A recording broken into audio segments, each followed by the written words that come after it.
doing it very quickly, and then we'll fill it up. We'll fill up our reserve. Apat na bansa na ang nagpahayag ng bilang ng kanilang ilalabas na strategic reserves kasunod ng kanilang kasunduan sa International Energy Agency na maglabas ng 400 million barrels ng kanilang emergency stockpiles upang mabalanse ang presyo ng langis sa global market.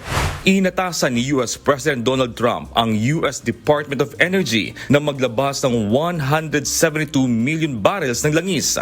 Bukod sa Amerika, maglalabas na rin ng 80 million barrels ang bansang Japan sa March 16, 22.46 million barrels mula sa South Korea at 13.5 million barrels naman mula sa United Kingdom.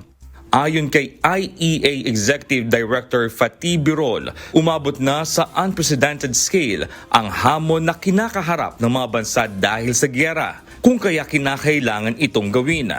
Aniya, ang naturang emergency stocks ay ilalabas upang bigyan ng panahon ang bawat bansa na iayos ang kani-kanilang problema bunsod ng kakulangan ng langis.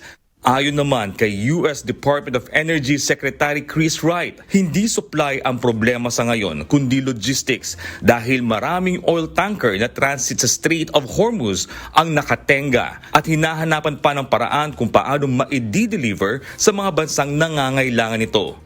Ang IEA ay binubuo ng 32 bansa, kabilang ang US, Japan, Germany at South Korea. Mayroon itong kabuuang 1.2 billion barrels ng langis na nakalaan para sa public emergency. Sa ngayon, nananatiling mataas ang presyo ng langis sa pandaigdigang merkado.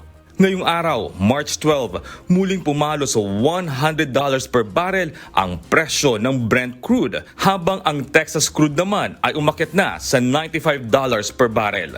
Jack De Ocampo, UNTV News and Rescue. Diyos ang aming sandigan, serbisyo publiko ang aming pinakahalagahan.